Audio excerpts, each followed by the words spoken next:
بسم اللہ الرحمن الرحیم نحمده ونصلی ونسلم علی رسولہ الکریم اما بعد۔ الاشباح والنظائر کے فن ثانی میں وکالت کا بیان جاری ہے اور ہر ضابطہ فقہیات یعنی تفقہ سے لبریز ہے۔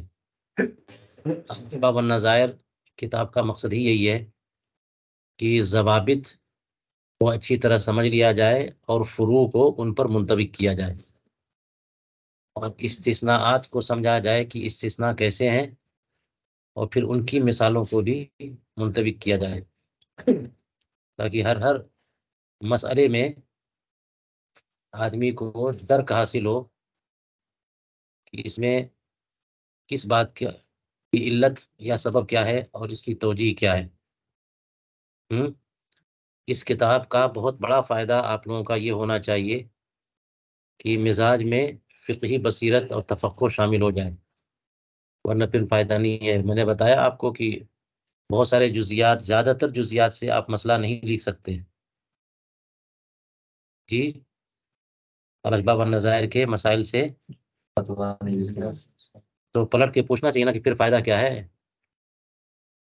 ہم تخصص کر رہے ہیں، فتویٰ کی مشق کر رہے ہیں اور اسی کو پورا پڑھا رہے ہیں، تو پھر فائدہ کیا ہے اس کا جی؟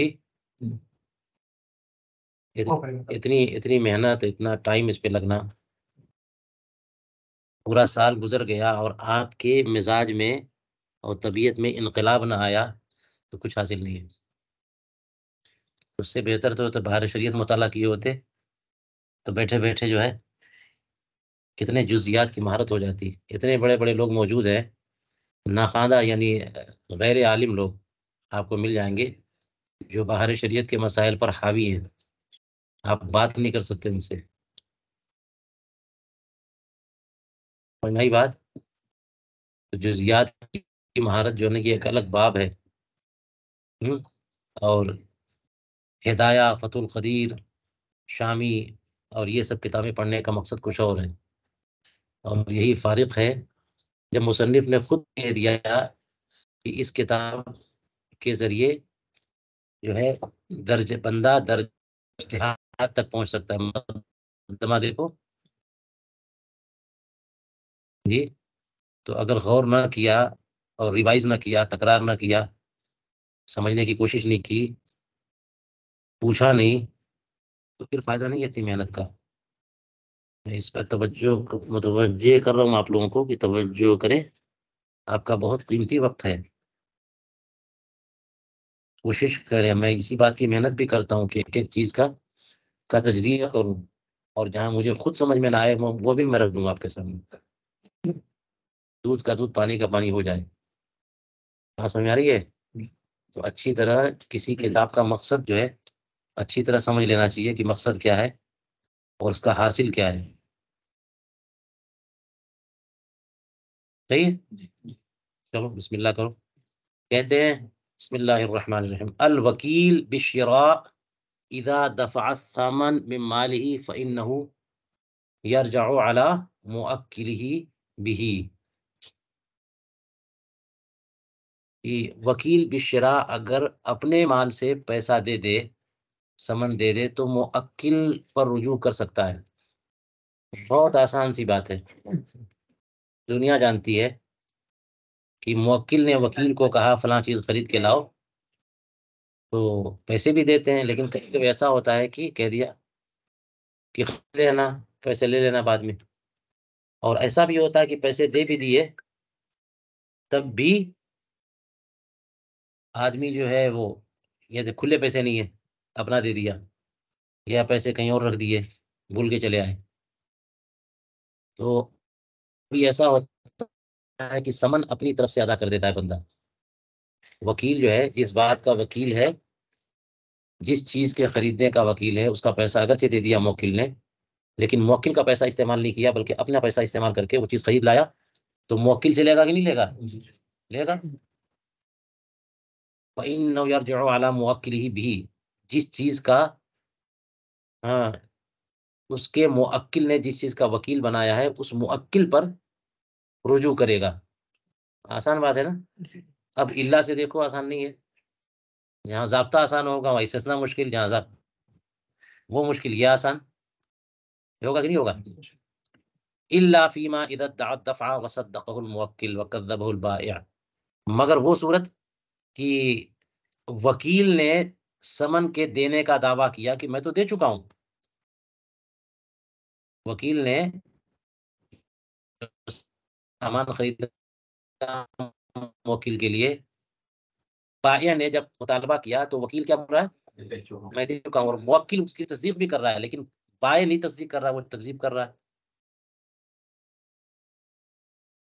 وکیل نے کہا میں نے دے دیا، موکل نے ٹھیک تو بول رہا ہے یہ تو بولے گا ہی نا ٹھیک تو بول رہا ہے، اور بائع کیا بول رہا ہے بالکل غلط بات، تم نے نہیں دیا، پیسہ لاؤ.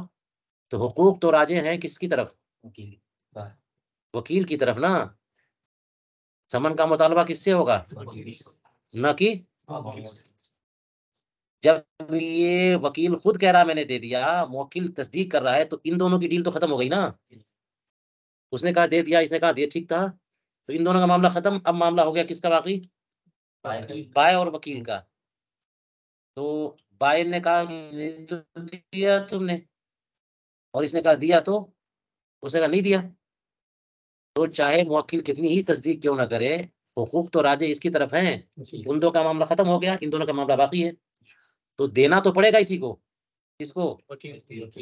اب دینا بھی پڑے گا اور رجوع کر بھی نہیں سکتا، کیونکہ خدا کا معاملہ ختم کر دیا. میں نے دے دیا، اس نے کہا تم نے دے دیا. تو یہ ایک صورت ہے کہ پیسہ بھی یہی دے گا اور موکل سے رجوع بھی نہیں کر سکتا. بات سمجھ میں آ گئی؟ جیسا کہ خانیہ کی کفالہ میں ہے. وکیل الاب،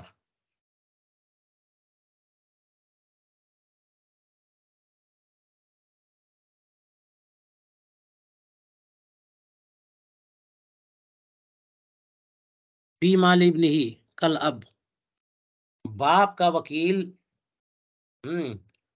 اس کے بیٹے کے مال میں باپ ہی کے درجے میں ہے. الا فی مسالتین من بیوع والوالدیہ،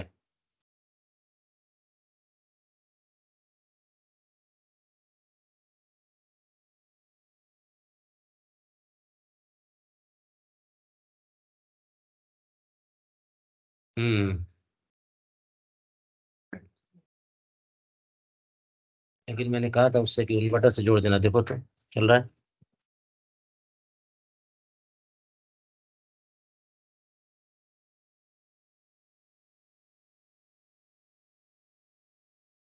اتنا حاشیہ شامی تو نہیں ہے وہ.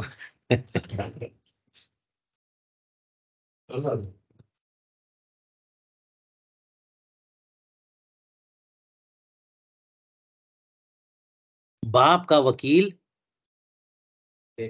اس باپ کے بیٹے کے مال میں بھی باپ کے درجے میں ہے، کیونکہ باپ وکیل زید ہے، اس کا بیٹا بکر چھوٹا سا ہے 5 سال کا، تو وہ تو مہجور ہے، کچھ کر نہیں سکتا. تو اس کے سارے تصرفات کون کرے گا؟ باپ زید کرے گا. تو زید کا ایک وکیل ہے کہ میرے سارے جو ہے نا وہ کام کر دیا کرو. تو وہ جو کام کرے گا نا وہ بیٹے، اس باپ کے بیٹے کے لیے بھی وکیل ہو گیا.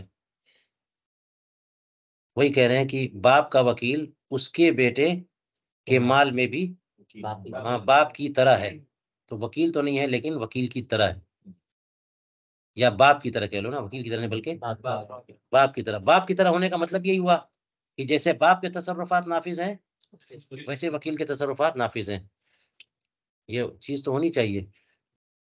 الا فی مسالتین، مگر 2 مسئلے ایسے ہیں فتاوی والوالدیہ کی کتاب البیوع میں کہ نہیں، وکیل باپ کا رول نہیں لے سکتا اس باپ کے نابالغ بیٹوں کے معاملے میں، نابالغ اولاد کے معاملے میں باپ کا وکیل باپ کے درجے میں نہیں ہے. 2 مسئلے. اذا باع وکیل الاب من ابنہ لم یجز، کہ باپ کا وکیل بیٹے کو بیچ دے تو یہ بے جائز نہیں ہے. باپ کا وکیل اچھا یہ معاملہ ہے کہ بیچنا جو ہے ایجاب و قبول دونوں ہے نا. بیچنے کا مطلب اگر بیٹے کو بیچے گا اور بیٹا قبول کرے گا تو اس کا قبول ہے، کچھ نہیں ہے. تو بیچنے کا مطلب یہ ہے کہ وہ طرفین کا والی ہو، ہے نا، طرفین کا والی۔ تو جب دونوں طرف سے وکیل ہوتا تو طرفین کا والی ہو جاتا۔ باپ جو ہے نا ایک طرف سے اصیل ہے اور ایک طرف سے وصی ہے، ولی ہے، تو وہ بھی طرفین کا والی ہو جائے گا، ہے۔ لیکن اس کی پوزیشن وہ نہیں ہے باپ کے وکیل کی، کہ باپ کا تو وکیل ہے یہ لیکن بیٹے کا کچھ نہیں ہے۔ اور پہلے کیا بتاتے تھے کہ باپ کا وکیل تو بیٹے کا بھی باپ کی طرح، تو لگتا یہ ہے کہ باپ کا وکیل اور بیٹے کے لیے کل وکیل، ہے نا۔ اور یہاں پر یہ باپ کا وکیل ہے لیکن بیٹے کا کچھ نہیں ہے، تو طرفین کا والی کیسے ہوگا؟ تو وہ جب بیٹے کو بیچے گا تو غیر ہوا، قبول کون کرے؟ خود قبول کرے گا، ہوگا نہیں، بچہ قبول کرے گا، ہوگا نہیں، باپ کو قبول کرنا پڑے گا، ٹھیک ہے۔ تو جیسے باپ اپنا سامان بیٹے کو بیچے تو بیچ سکتا ہے نا، ایک ہی بندے کا جملہ جو نہیں جب قبول سب ہو گیا، اپنا مال بیٹے کو بیچ دیا۔ لیکن باپ کا وکیل جو ہے نا وہ اپنا مال اس موکل کے بیٹے کو، نابالغ بیٹے کو بیچے تو لم یجوز۔ یہ ایک مثال ہو گئی۔ بخلاف الاب اذا باع منه، برخلاف اس کے کہ باپ اگر بیٹے کو بیچے تو ہو جائے گا، باپ اپنا مال آپ کہیے گا یہ بھی کہاں ہوتا ہے کہ باپ بیٹے کو ابھی آج پیدا ہوا اسی کو بیچ رہے ہیں؟ کبھی کبھی ضرورت پڑ جاتی ہے، اس لیے مسائل ہوتے ہیں نا۔ یعنی ایسا مان لیجئے کہ باپ جو ہے وہ اپنا کوئی مال جو قیمتی ہے نابالغ بچے کو بیچے، اور ضرورت اس کی یہ ہے کہ اس کا مال بغیر عوض کے، یعنی ہبا کرنے کی پوزیشن میں نہیں ہے، ابھی وہ ہبا کرنے کی پوزیشن میں نہیں ہے، وہ چاہتا ہے کہ کہیں جائے تو عوض سے جائے، تو اپنے ہی بچے کو دے دیا، اس کو ضرورت بھی ہے، تو اس لیے باپ اپنے بیٹے کو بیچے گا تو ہو جائے گا، لیکن وکیل بیچے گا تو نہیں۔ وفیما اذا باع مال احد الابنین من الاخر، اور اسی طرح سے آپ دوسری مثال دیکھ لیجئے اسی کی، بتایا نا دو مسئلے، کہ جیسے باپ اپنے بیٹے کو بیچے، یعنی بیٹے کو کوئی سامان بیچے اپنا مال تو ہو جائے گا۔ اسی طرح سے اس صورت میں کہ جب باپ اپنے دو نابالغ اولاد میں سے ایک کا مال دوسرے کو بیچے، دو مال نابالغ ہیں، ایک کا مال تو ایک کی طرف سے مشتری، دوسرے کی طرف سے بائے، طرفین کا والی بھی ہوگا، تو یہ تو ہو جائے گا۔ لیکن یہی کام اگر اس کا وکیل کرے باپ کا، یجوز کہا بخلاف وکیل ہی، برخلاف کس کے؟ آپ کے وکیل کے۔ یہ دونوں مسئلہ کلیئر ہو گیا۔ چلیے، المأمور بالشراء اذا خالف في الجنس نفذ عليه، یہاں پر الا فی مسألة من بیوع الوالدیہ، مأمور بالشراء اگلا ضابطہ دیکھیے، جس کو خریدنے کا حکم دیا گیا ہے اگر وہ جنس میں خلاف ورزی کرے تو وہ خریداری اسی پر نافذ ہے نا، کہ اگر معین کر دیتا ہے تب تو الگ بات ہے، تب تو غیر معین بہرحال اسی پر نافذ ہے، لیکن معین نہیں بھی کیا، کہا کہ یہ چیز تو وصف میں مخالفت کر لی تو اس پر نافذ نہیں ہے بلکہ موکل کی طرف سے ہوگی، لیکن جنس میں مخالفت کر دی، سیب کہا تھا کیلا لے کے چلا آیا،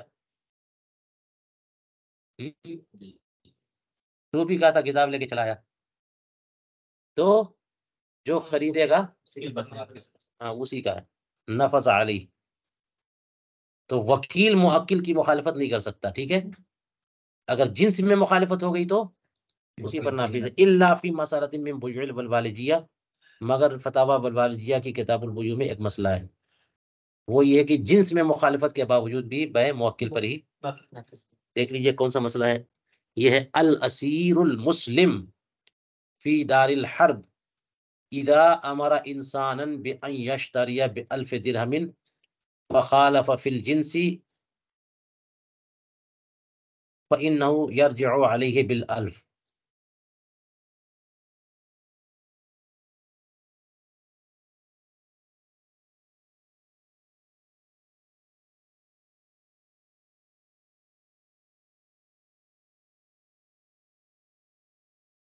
کہ مسلمان اسیر نے دارالحرب میں جب کسی انسان کو حکم دیا کہ 1000 درہم کے بدلے فلاں فلاں چیز خرید لے،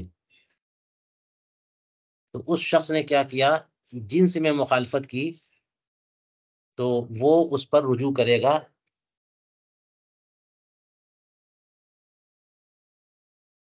بالالف، یعنی 1000 لے گا۔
اس کا مطلب یہ سمجھ میں آتا ہے مجھے کہ مسلمان اسیر نے کسی کو حکم دیا دارالحرب میں، اور بِأَن یشتریہ کا مطلب مجھے خرید لو۔ یشتریہ کا مفعول نہیں نا یہاں پہ،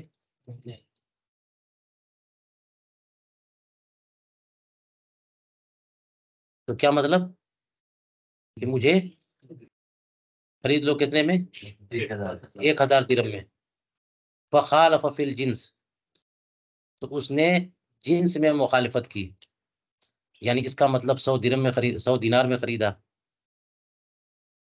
اب حموی میں دیکھیے، اس کی کئی صورتیں بتائی ہیں، لیکن جو بات سمجھ میں آئی میں بتا رہا ہوں آپ کو۔ ہے کہاں پہ؟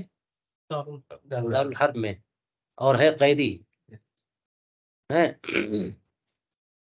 اب وہ آزادی کا راستہ نکال رہا ہے، تو کسی کو کہا کہ تم مجھے اتنے میں خرید لو، تو میں یہاں سے نکل آؤں گا۔ اور کیا بولا کہ 1000 میں، اس نے خرید لیا 100 میں۔ تو یہاں پر جب اگر یہ قیدی، اگر یہ عبد نہیں ہے، یعنی رقیق نہیں ہے، تو اس کا خریدنا بیچنا بیکار۔ تو وہ جو 100 درہم کی، 1000 درہم کی بات ہوئی، وہی نبی اٹھا رہا، اور اس کے بجائے اس نے کیا دیا؟ دینار۔ تو جنس میں تبدیلی، سونا چاندی الگ الگ ہے کہ نہیں ہے؟ جنس میں تبدیلی ہو گئی، تو خریدا کتنے میں؟ 100 دینار میں، جس نے اسے قیدی بنایا تو اس سے، ٹھیک ہے۔ تو اب 100 دینار میں خریدا، تو اب اسی مسلمان سے بات ملے گا نا کہ تمہارے کہنے سے میں نے خریدا تھا تم کو۔ تو اس نے کہا تھا کہ 1000 درہم میں خریدو، اس نے 100 دینار میں خریدا، 100 دینار نہیں لے سکتا۔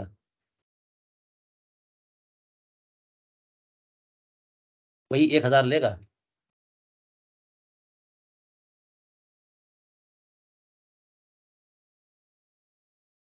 جنس کی مخالفت کرے گا، اصل ضابطہ کیا ہے کہ جنس میں مخالفت کرے گا تو وکیل پر ہی وہ نافذ ہو جائے گی بہنا۔ اور یہ استثناء ہے کہ ایک صورت ہے کہ جنس میں مخالفت کرے گا تو اس کے باوجود وکیل پر، تب بھی کس سے لے گا؟ موکل سے۔ تو موکل تو اسیر مسلم ہے نا، اس نے وکیل کس بات کا بنایا تھا؟ درہم سے خریدو، اس نے خریدا کس سے؟ تو حقدار تو 1000 درہم ہی کا نا ہے، ہونا چاہیے۔ اور خریدا اس نے کتنے میں؟ 100 دینار میں۔ جنس بدل گئی، مگر پھر یہ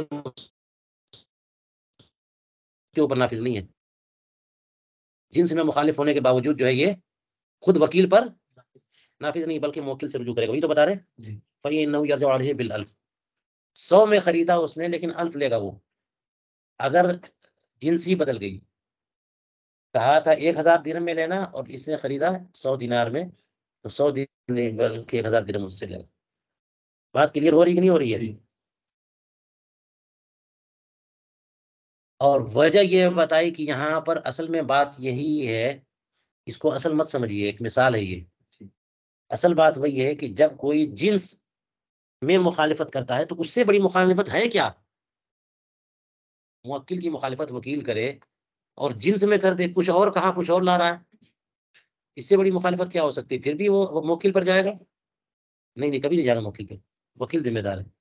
لیکن یہاں پر خریدنے بیچنے کی بات نہیں ہے, یہاں پر جو ہے نا تخلیص کی بات ہے. رہائی, چھٹکارا دلانا, جان بچانا. کسی طرح سے ایک مومن کو کسی بھی بہانے سے اس کو چھٹکارا دینا, رہائی دلانا. یہ خریدنا بیچنا نہیں ہے صرف, چاہے اس طرح چاہے اس طرح چاہے اس طرح چاہے اس طرح, مگر اس کو نکال لانا ہے.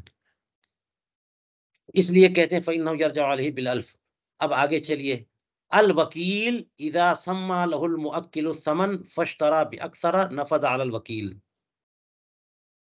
یہ وہی والی بات آ گئی, مخالفت ہوئی نا کہ وکیل کو اگر مؤکل نے سمن متعین کر دیا تھا, وکیل کے لیے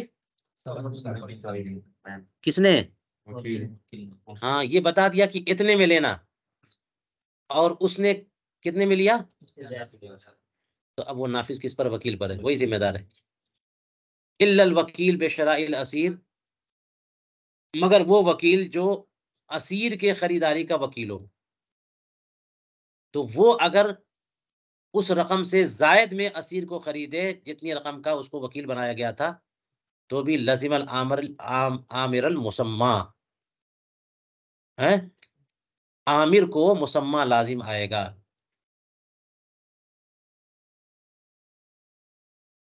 اچھا کیا مطلب؟ یعنی پوری کی پوری بے جو ہے نا وکیل پر چلی جائے گی اس والی صورت میں, پوری کی پوری بے. اس نے کہا تھا 500 میں لانا, وہ 1000 میں لایا, تو 500 بھی نہیں دے گا وہ, پوری بے چلی گئی کس کو؟ وکیل کو.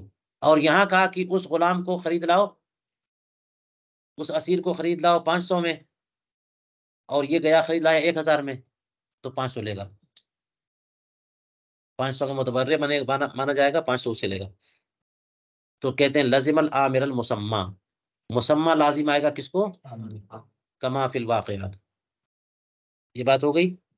چلیے یہ بھی ضابطہ ہو گیا. الوکالۃ لا تقتصر علی المجلس بخلاف التملیک.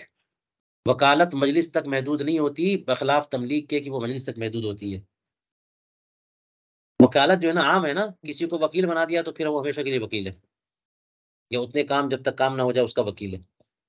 مجلس تک محدود نہیں ہو, جس مجلس میں بنائے گا وکیل وہ تو اٹھ کے جائے گا تو ختم ہو جائے گی, تو کیسے ہوگا؟ تملیک جو ہے مجلس تک, جیسے عورت کو طلاق کا مالک بنا دیا, تفویض طلاق کیا, تو جس مجلس میں کیا ہے اسی مجلس میں اپنے آپ کو اختیار کرے گی تو طلاق ہوگی. مجلس بدل گئی, طلاق, تملیک ختم. تو تملیک جو ہے وہ مجلس تک محدود رہتی ہے, وکالت مجلس تک محدود نہیں رہتی. فَإِذَا قَالَ لِرَجُلٍ طَلِّقْهَا لَا يَقْتَصِرُ. تو جب ایک کسی شخص سے کہا زید نے کہ میری زوجہ کو طلاق دے دو, تو لا يقتصر, مجلس تک نہیں, اسے اختیار ہے, کل کو بھی دے سکتا ہے. ہاں, اور اگر کہہ دیا طلقی نفسک, اور اگر کیا کہہ دیا اپنے آپ کو طلاق دے لے, تو یہ مجلس تک محدود رہے گی. فرق سمجھ میں آئے گی نہیں؟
اچھا، الا اذا قال ان شئت فیقتصر، یہ استثناء جزو اول سے ہے. دیکھیے سب عبارتوں کو ترتیب سمجھنا بھی بڑا کام ہے. کیا ہے؟ ہاں، الوکالۃ لا تقتصر على المجلس بخلاف التملیک. وکالت مجلس تک محدود نہیں ہوتی، تملیک محدود ہوتی ہے. اب تفریح دیکھیے، لہذا کسی شخص کو وکیل بنایا کہ میری بیوی کو طلاق دے دو. ہاں، اسی سے استثناء ہے. الا اذا قال ان شئت. اور جزو آخر جو ہے نا وہ تملیک کی مثال ہے. پہلا والا مسئلہ وکالت کی مثال ہے، دوسرا والا مسئلہ تملیک کی مثال ہے کہ تلقی نفسکے میں یہ مجلس تک محدود ہے. تو الا استثناء کس سے ہے؟ مسئلہ وکالت سے یا مسئلہ تملیک سے؟ مسئلہ وکالت سے. تو مسئلہ وکالت میں کیا بولا کہ مجلس تک محدود نہیں ہے، مگر اگر یوں کہا کسی آدمی کو کہ میری بیوی کو طلاق دے دو اگر تم چاہو، تو پھر یہ نہ توکیل نہیں بلکہ تملیک ہو گئی. تو استثناء ہو جائے گا اور محدود ہو. یہ استثناء ہے اور یہ محدود ہے مجلس تک. وقضا طلقها ان شاءت، اور یوں کہا کہ طلقہ اسے طلاق دے دے اگر وہ چاہے، تو بھی مجلس تک محدود، کما فی الخانیہ. بات ہو گئی. اب آگے چلیے. الوکیل عامل لغیرہ فمتى كان عاملا لنفسه بطلت. یہ ہو گیا ضابطہ. وکیل غیر کا کام کرتا ہے، جب اپنا کام کرے گا تو وکالت باطل. تبرع ہے نا، وہ تو اصیل ہے. وکیل اصیل جو ہے نا اپنے لیے وکیل بنے گا، اس کی حیثیت خراب ہو جائے گی. اپنا کام کرنے کے لیے تو اصیل ہے نا وہ. تو وکیل کی وضع ہی اس لیے ہوئی ہے کہ وہ کسی دوسرے کا اپنے مفاد میں نہیں. تو وکیل دوسرے کا کام کرے. اذا کیا کہا؟ وکیل عامل لغیر ہی ہے. فمتا کانا عاملا لنفسہ، جب اپنے لیے عامل ہوگا تو کیا ہو جائے گی؟ ولذا قال فی الکنز وبطل توکیلہ الکفیل بمال.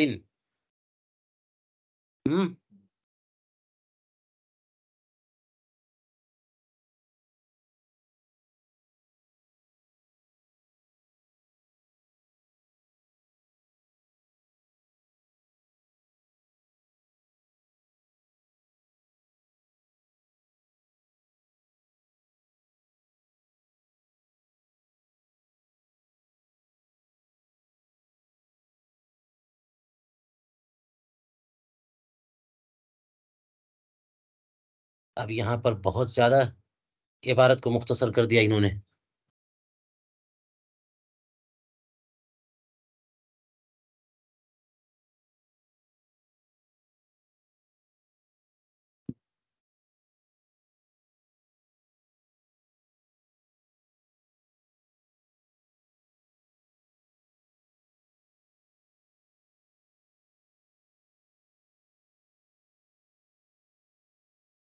اور اصل میں یہ ہے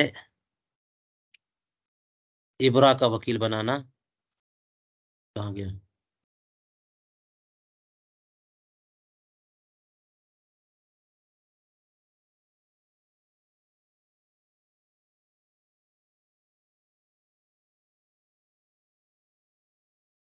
یہ دیکھیے حموی میں ان المراد توکیل الکفیل بابراء الاصیل.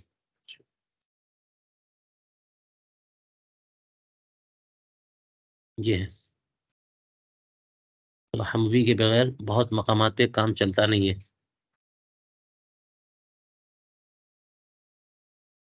اس لیے کہ عبارت میں بہت زیادہ ہے نا ایجاز مخل ہے. تو کیا کہا انہوں نے کہ وکیل جب دوسرے کا اپنا کام کرے گا تو وکالت باطل. اس کی مثال کی توکیلہ الکفیل بمال اے بابراء الاصیل. تو ہو ضمیر کا مرجع کیا ہوگا؟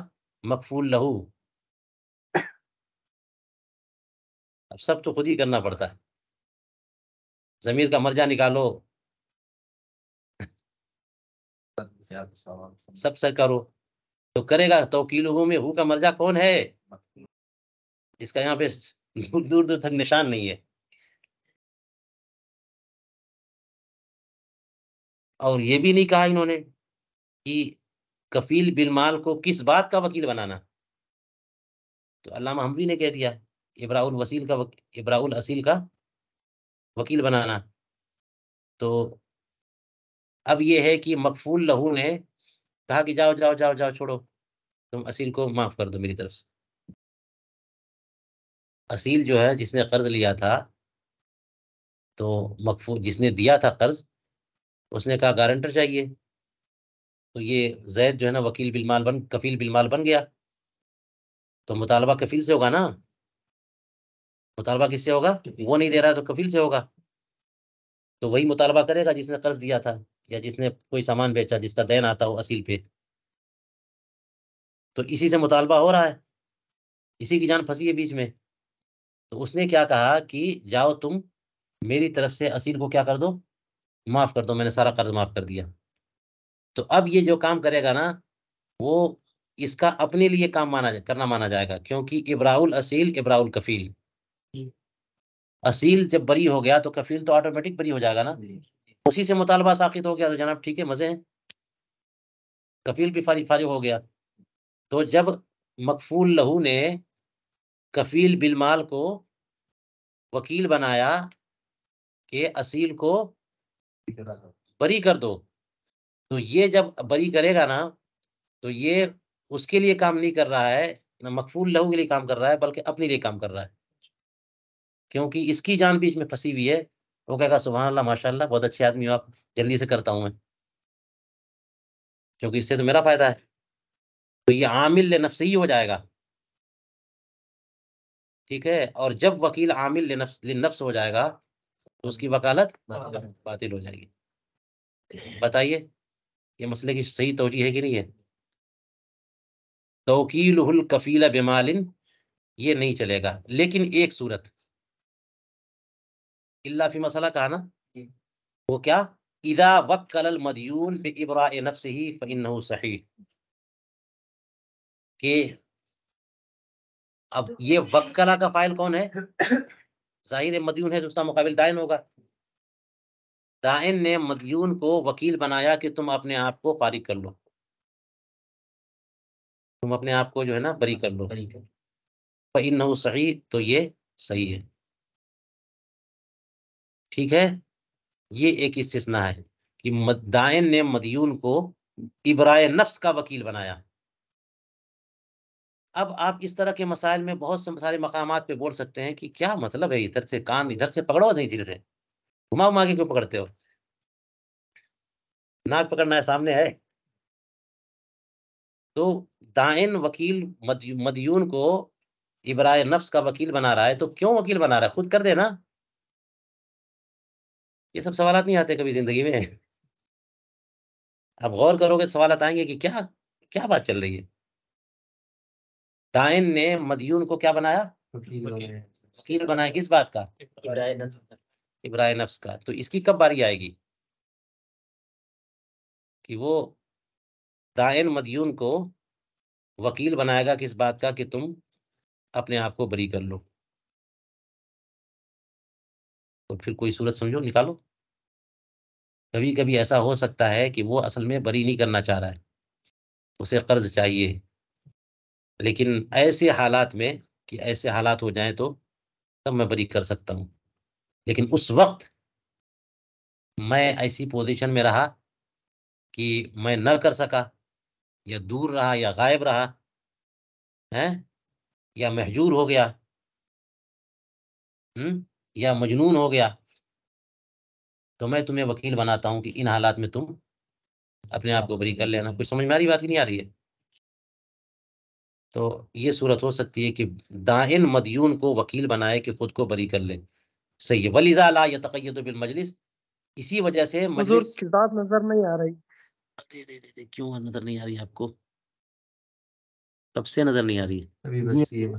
ابھی آدھا منٹ ہو گیا. تو یہ کمپیوٹر بھی تصرف کر رہا ہے، لگتا ہے وکیل بن گیا ہے.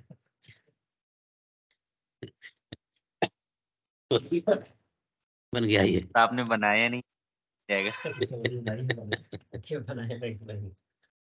ہاں ٹھیک ہے، ٹھیک ہے، ٹھیک ہے. تو کیا بات چل رہی تھی؟ اچھا، یہ ولیزہ کہہ کر کے اس کی وضاحت ہو رہی ہے زیادہ، کیونکہ تملیغ مجلس تک محدود نہیں ہوتی ہے توکیل.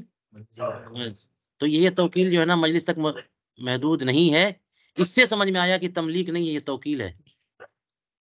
کیونکہ اگر تملیغ ہوتی کہ تم کر دو، یعنی دین کا مالک بنا دیا، تو مجلس تک محدود ہوتا ہے معاملہ. یہ مجلس تک محدود نہیں ہے، اس کا مطلب یہ تملیغ نہیں بلکہ توکیل ہے. ورنہ دائن مدیون کو دین کا مالک تو بنا ہی سکتا ہے، اور تملیغ مدیون یہ حد کے درجے میں ابراء ہے. یہ چلیے، وَيَصِّحُ عَزْلُهُ وَإِنْ كَانَ عَامِلًا لِنَفْسِهِ، اور اسی طرح سے اس کا اپنے آپ کو معزول کرنا یہ بھی صحیح ہو جائے گا اگرچہ وہ عامل لنفسی ہو.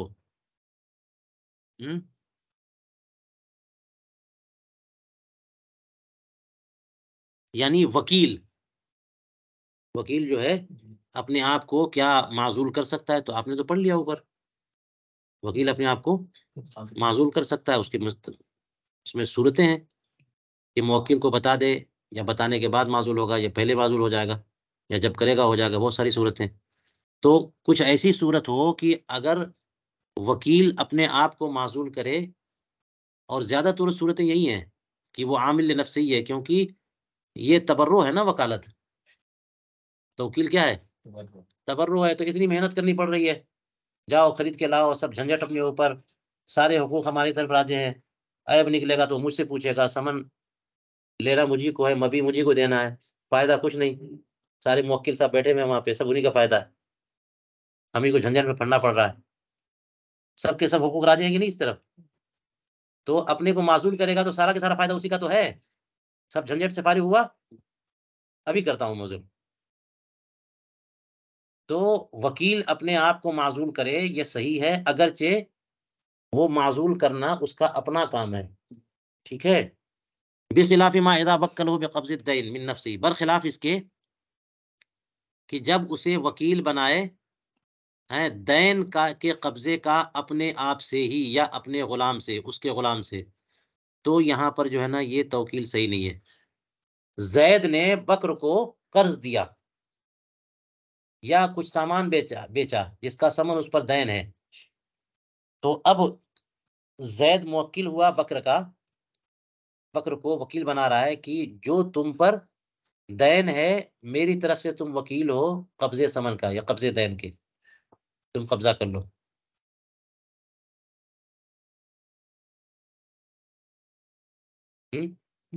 خود اسی کو تیسرے بندے کو نہ بنائے گا کہ بکر پر میرا پیسے کچھ باقی ہیں، تم جا کر کے قبضہ کر لو. تو جب کسی کو وکیل بناتے ہیں تو وکیل کا قبضہ موکل کا قبضہ ہوتا ہے، پتا ہے آپ کو؟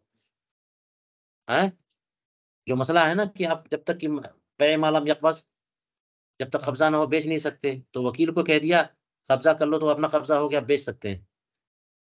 اسی طرح زکوٰۃ کا مسئلہ کہ تملیک فقیر شرط ہے، آپ کو پتا ہے نا تملیک فقیر.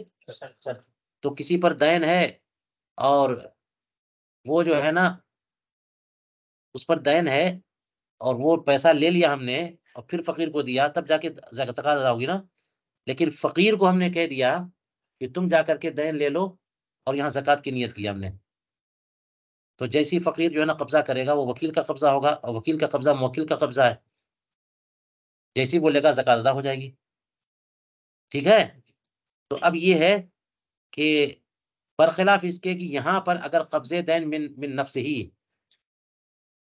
بکر جو ہے نا وہ مدیون ہے، اور اسی کو وکیل بنایا زید نے کہ تمہارے ذمے میرا جو قرض ہے تم اس پر قبضہ کرو. تو یہ تو دور لازم آ جائے گا. یہ کیسے ہوگا؟ یہ نہیں ہوگا صحیح. اس لیے کہ قابض وہی، مقبوض منہ وہی. یہ ایسی ہو گیا کہ ایک جیب میں سے نکال کے اس میں رکھ دو، اس میں سے نکال کے اس میں رکھ دو، یا ہاتھ میں سے لگے ادھر رکھ دو. لیے میں نے اس کی طرف سے بھی قبضہ کیا. یہ کیسے ہوگا؟ بکر جو ہے وہ مدیون ہے، اور زید جو ہے بکری کو کیا کہہ رہا ہے؟ میرے جو پیسے تمہارے اوپر ہیں اس کو لے لو. کس سے لے لے؟ اپنے ہی سے لے لو. اگر یہ کہتا کہ میرا پیسے جو تمہارے اوپر ہے فلاں کو دے دو تو یہ حوالہ ہو جاتا، تیسرے بندے کو وکیل بنایا کہ جا اس کے لے لو تو وہ وکیل ہو جاتا. لیکن یہ توکیل نہیں چلے گی. کون والی؟ برخلاف اس کے کہ وہ وکیل بنا دے اس کو قبض دین من نفسه کے، یا جو ہے من عبدہ، اور غلام سے اگر قبضہ کرے گا نا تو بھی غلام تو مملوک ہے نا اس کا، تو وہی ایک جیب سے دوسری جیب والا مسئلہ ہوگا، وہ بھی ایک ہی بات رہے گی. لم یصحہ، اور وجہ یہ ہے کہ یہ توکیل جو ہے نا اس کے نفع کی چیز ہو جائے گی، کیونکہ جب جو ہے نا اس سے کہیں گے توکیل میں کیا ہوتا ہے قبض دین میں، تو اصل تو بری ہو جائے گا، مدیون تو بری ہو جائے گا. زید نے جب بکر کو کہا کہ تم قبضہ دے دو تو اس نے قبضہ دے دیا، تو بری ہوا کہ نہیں ہوا؟ اور کس کو قبضہ دو؟ خود کو دو. تو وہ دے گا قبضہ اپنے آپ کو، اور جیسے بھی کرے گا تو وہ خود بری ہوگا. تو یہ ابراء نفس، یعنی نفع اپنے نفع کا کام ہے کہ نہیں ہے؟ وکالت ایسا کام کر رہا ہے جس میں اس کا خود کا نفع ہے. تو توکیل میں یہ چیز نہیں ہے. عامل لنفسی ہوگا تو وکالت باطل ہے. كما في البزازية الوكيل إذا أمسك مال المؤكل وفعل بمال نفسه فإنه يكون متعديا، فلو أمسك دينار المؤكل وباع ديناره لم يصح. ابھی یہ بات گزری تھی تو اب دوبارہ اس طرح کی بات آ رہی ہے کہ وکیل موکل کا مال روک لے اور اپنے مال سے توکیل والا کام کرے، وکالت والا کام کرے، تو یہ متعدی ہوگا، یہ خود ذمہ دار ہے. ابھی بتایا تھا کہ وہ اپنا مال رجوع کر سکتا ہے بعض صورتوں میں، بعض صورتوں میں رجوع نہیں کر سکتا. وکیل نے موکل کا مال روک لیا اور وہ کام اپنے مال سے کیا تو وہ کیا ہے؟ یہ متعدی ہو گیا، ظالم ہو گیا، وہ غلط کام کیا اس نے. جب بھی کسی معاملے میں متعدی ہوگا تو وہ اس پر نہیں ہوگا. فلاح امسک دینار المؤکل وباع دینارہ، اگر بیچنے کے لیے جو ہے نا بھیجا تھا کہ میرا دینار بیچ دو، اور موکل کا دینار رکھ لیا اور اپنا دینار بیچ دیا، تو یہ بے صحیح نہیں ہوئی. یہ بے کیا مطلب صحیح نہیں ہوئی؟ مطلب یہ ہے کہ وہ اس کے دینار کی بے ہوئی ہی نہیں، یہ اپنی بے ہو گئی. اس موکل نے کہا یہ دینار بیچ دو، اس نے اپنا بیچ دیا، تو اپنا مال نہ بیچنا ہوا. کما فی الخلاصہ الا فی مسائل، مگر دیکھ لیجئے کچھ مسائل اس سے مستثنا ہیں.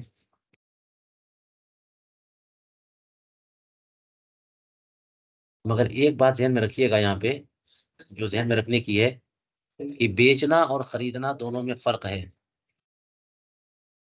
آپ نے لیا نا اپنے اس میں جوابات میں، بیچنے اور خریدنے میں فرق ہے. بیچنے میں چیز جو ہے نا متعین ہوتی ہے، مبیع جو ہے وہ متعین ہے، اور خریدنے میں جو چیز آپ عوض دیں گے وہ متعین نہیں ہے. اگر یہ کہتا کہ اس نے یہ لے جاؤ پیسے اور اس سے خرید لاؤ، اور یہ کہا کہ اس کو بیچ دو، وہ بھی دونوں وہی ہے، دینار ہے یا درہم ہے. دینار کو بیچ دو، یہ بیچنے والی بات ہے نا. اگر یہی کہا دینار سے سامان چیز خرید لاؤ، تو ثمن متعین ہوتا ہے، مقصود بھی نہیں ہوتا ہے. اس کا مسئلہ گزر چکا، آپ نے پڑھ لیا کہ اس کا پیسہ اپنے پاس رکھا اور اپنی طرف سے پیسہ دیا تو رجوع کر لے گا. پڑھا کہ نہیں پڑھا آپ نے؟ موکل نے وکیل کو وکیل بنایا کہ سامان خرید کے لاؤ اور اپنا مال دیا. اس نے موکل کا مال رکھا جیب میں اور اپنے پیسے سے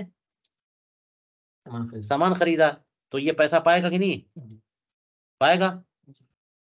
اور یہاں پہ کہہ رہے ہیں کہ اپنا دینار کہا کہ بیچ دو، اور اس کے بجائے اس نے اپنا دینار بیچ دیا، تو نہیں پائے گا، تو اس کی بے ہوئی نہیں صحیح. وجہ وہی ہے کہ یہاں دینار مبیع ہے، متعین ہو. جب بیچنے کی بات کہہ دی تو یہ دینار مبیع ہے، تو جو چیز بیچنے کو کہا ہے وہی بیچے گا، تبھی تو وکالت والا کام ہوا. یہ کچھ اور بیچ دیا تو کیسے ہو گیا؟ یہ بات آگے دیکھیے مسائل میں آئے گی، استثنائی مسائل میں. چند مسائل میں استثناء. الاولی، پہلا مسئلہ کیا ہے؟ الوکیل بالانفاق علی اہلہ، کہ وہ بندہ جو اس کے اہل پر خرچ کرنے کا وکیل ہے، یعنی موکل کے اہل پر. موکل نے اپنے وکیل کو کہہ دیا کہ تم میرے بیوی بچوں پر خرچ کر دیا کرنا، تو یہ اپنے مال سے اگر خرچ کر دے گا تو جو کرے گا. کوئی بات نہیں، دینار رکھ دیے تھے، اپنا خرچ کر دیا، تو یہاں بیچنے کی بات ہی نہیں نا ہے، یہاں تو خرچے کی بات ہے، تو چاہے اس سے کرے چاہے اس سے کرے، دراہیم و دنانیر متعین تو نہیں ہوں گے یہاں پہ. مسئلۃ الکنز یہ ہے. الثانیہ الوکیل بالانفاق علی بناء داری، موکل کے مکان کو بنانے کے لیے وکیل جو ہے وکیل ہے. موکل کے مکان کو بنانے کی تعمیر میں خرچ کا وکیل ہے وہ، تو یہاں بھی کام کا وکیل ہے. کچھ اور بنا دے گا تو گڑبڑ ہو جائے گا. جس بات کا وکیل ہے وہ کام تو کر رہا ہے، وہی تو مقصود ہے. اس پیسے سے اس پیسے سے اس پیسے سے اس سے کیا فرق پڑتا ہے. تیسرا الوکیل بالشراء اذا امسک المدفوع ونقض من مال نفسه، یہ دیکھ لو وہی مسئلہ آ گیا جو میں نے بتایا آپ کو. وکیل کس بات کا؟ خریدنے کا. اذا امسک المدفوع، جب وکیل نے مال مدفوع کو روک لیا اور اپنے مال سے نقد کیا، کیش دیا، تو یہاں صحیح ہے، بولے گا. الرابعہ الوکیل بقضاء الدین، چوتھا استثنائی مسئلہ کیا ہے؟ قضاء دین کا وکیل ہے. کذالک، کہ جو پیسہ اس نے دیا اس کو روک لیا اور اپنے پیسے سے دین ادا کیا، تو نیت اگر ہے رجوع کرنے کی تو اپنے پیسے سے دے دے گا، اس پہ رجوع کر لے گا، یہ بھی ہو جائے گا. وہما فی الخلاصہ، اور یہ جو تیسری چوتھی مثال ہے یہ کہاں پر ہے؟ وقید الثالثہ، اور تیسرے والے مسئلے میں قید یہ بھی ہے کہ اذا کان المال قائما ولم يضف الشراء الى نفسه، جبکہ مال موجود ہو اور شراء کو اپنی طرف منسوب نہ کیا ہو، یہ نہ کہا کہ میں اپنے لیے خریدتا ہوں، ورنہ وہ اصیل ہو جائے گا. اور یہاں پر وکیل بقضاء الدین کا مسئلہ جو ہے نا یہ کئی بار آ چکا ہے مختلف جہتوں سے، ہے نا. تو یہ مت سمجھنا کہ یہ بھی متعین ہے تو اسی پیسے کو دینا پڑے گا، کہ دین بہرحال دین ہے جو ذمے میں لازم آتا ہے، یہ عین نہیں ہے، اس لیے اپنے پیسے دے دیا، اس کا پیسہ روک لیا، یہ چلے گا. الخامسہ، پانچواں مسئلہ کیا؟ الوکیل باعطاء الزکات اذا امسک وتصدق بمالہ، وکیل زکات دینے کا وکیل، زکات کی ادائیگی کا وکیل. موکل نے اپنی زکات کو فقیروں تک پہنچانے کا کسی کو وکیل بنایا، اور اس وکیل نے موکل سے زکات کی رقم لے لی، اذا امسکہ، اسے روک لیا، وتصدق بمالہ، اور اپنا مال صدقے میں دے دیا زکات میں، نافیا الرجوع، کہ وہ لے لے گا اس میں سے، اجزا کما فی القنیہ، یہ بات بھی ہو چکی ہے کل. السادسہ ابراء الوکیل بالبیع المشتری عن الثمن، وکیل بالبیع مشتری کو ثمن سے بری کر دے. کیا کر دے؟ اچھا، یہ وکیل بالبیع ہے، موکل نے کہا کہ فلاں سامان بیچ دینا، تو اس نے بیچ دیا مشتری کو. اب مشتری سے پیسہ لینا ہے نا اس کو، اور حقوق راجع اسی کی طرف ہے، تو اس نے کیا کیا؟ اتنا بڑا اختیار استعمال کیا، زبردست آدمی ہے. تو وکیل بالبیع نے کیا کیا؟ ثمن ہی کو معاف کر دیا قبل قبض ہی. ہاں،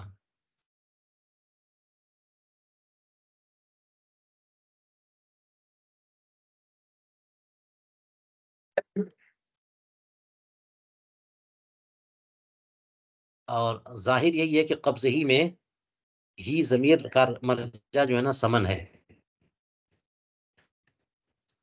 نہ کہ مبی.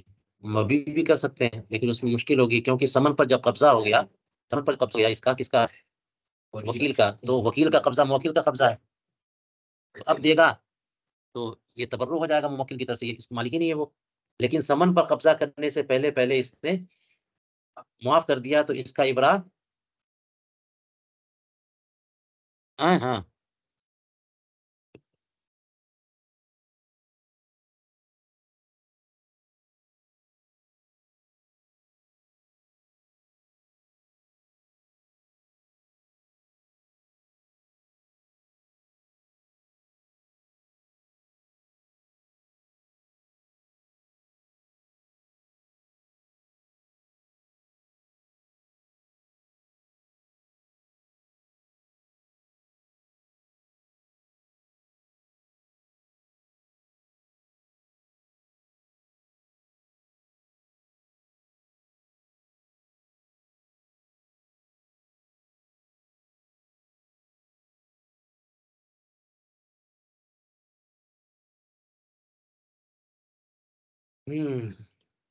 اچھا، اسی ابرا پر عطف ہے وہبتہ، ہے نا، کہ وکیل بالبیع مشتری کو ثمن پر قبضہ سے پہلے اگر بری کر دے گا تو یہ ابرا درست ہے. اسی طرح سے وکیل بالبیع اگر ربا بھی کر دے گا تو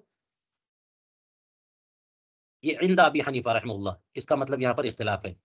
واما حد الکل عنہ فغیر صحیح عندہما، لیکن یہ تب ہے، یہ حد الکل یہ بتا رہا ہے کہ سمن اسے بری کر دینا یعنی کچھ سمن سے، کیونکہ پورا کے پورا سمن ہے، پورے کے پورے سمن کو حد کر دینا یعنی چھوڑ دینا کہ پیسہ ہی مت دو، یہ اصل عقد سے متعلق ہو جائے گا، جیسا کہ علامہ حموی نے کہا.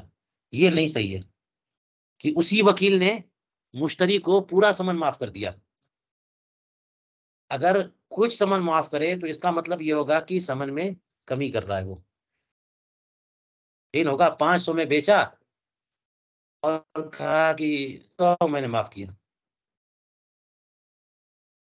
تو جیسے مشتری سمن میں اضافہ کر سکتا ہے تو اصل عقد سے، اگر بائع سمن میں کمی کرے تو وہ کمی بھی اصل عقد سے متعلق ہو جاتی ہے. تو یہاں پر وکیل کیا کر رہا ہے؟ سمن معاف کر رہا ہے یعنی واضح سمن. تو یہ صحیح ہے کیونکہ وہ تو ذمہ دار ہے نا، وکیل ہے تو حقوق راجع اسی کی طرف ہے، وہی کر رہا ہے وہ. لیکن یہی وکیل کیا کرے؟ پورا کے پورا سمن معاف کر دے تو یہ نہیں ہو سکتا. وجہ یہ ہے کہ حد کل سمن جو ہے یہ اصل مبی سے اصل بے سے متعلق ہوگی. تو یہ جو ہے نا یہ اس درجے میں ہو جائے گا کہ پورے مال کو ہی ہبا کر دیا اس نے. بے بدون العوض ہے نا، اور بے بدون العوض ہے کیا چیز ہبا کے علاوہ؟ 500 روپیہ کا سامان ہے فری میں دے دیا، تو وہ تو اس کا وکیل نہیں تھا. موکل نے کس بات کا وکیل بنایا تھا؟ بھائی کا. اس نے کیا کیا؟ فری میں دے دیا. تو یہ نہیں ہوگا. حد الکل عنہ فغیر صحیح عندهما خلافا لمحمد رحمہ اللہ كما في حيل التعطارخاني ومما خرج عن قولهم يجوز التوكيل بكل ما يأخذ الوكيل لنفسه الوصي. کہتے ہیں کہ یہ جو فقہائے کرام نے کہا یجوز التوکیل بکل ما یعقدہ الوکیل لنفسہ، کہ ہر وہ کام جو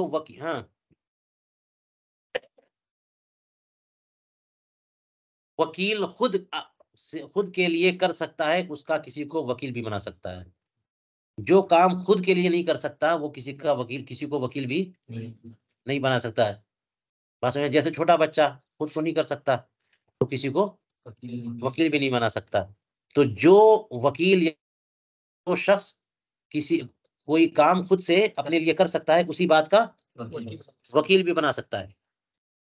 ٹھیک ہے، یہ فقہائے کرام قول یجوز التوکیل بکل ما، ہر اس چیز کا وکیل بنانا جائز ہے جو وکیل خود سے اپنے لیے کر سکتا ہے. اس قول فقہا سے مما خرجہ کا فاعل ہے الوصی. فقہائے کرام کے اس اصولی ضابطے سے وصی خارج ہو گیا وکیل سے.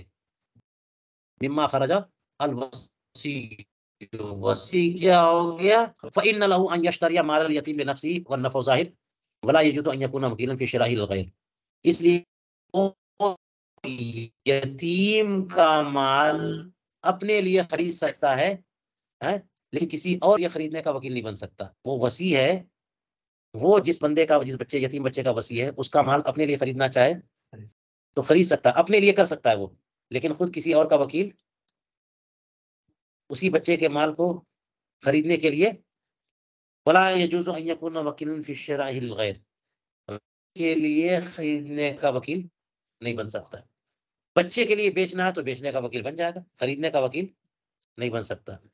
یہ استثناء کی وجہ بتائی، لیکن اس پر علامہ حنبی نے بڑی تفصیلی بحث کی ہے کہ اس کا استثنائی مسئلہ ہے بھی کہ نہیں ہے، کیونکہ معاملہ چل رہا تھا کہ جس کو خود کر سکتے ہیں اس کا وکیل بھی بنا سکتے ہیں، اور یہاں اس کا وکیل بنانے کے لیے کسی تیسرے بندے کا وکیل بننے کی صورت بات ہے کہ بچے کے لیے کام کر سکتے ہیں خود سے تو بچے کے لیے وکیل بھی بنا سکتے ہیں.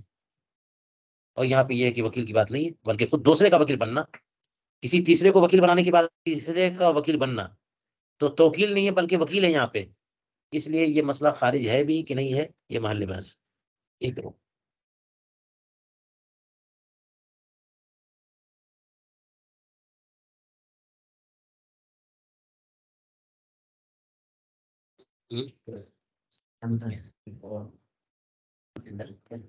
ٹھیک.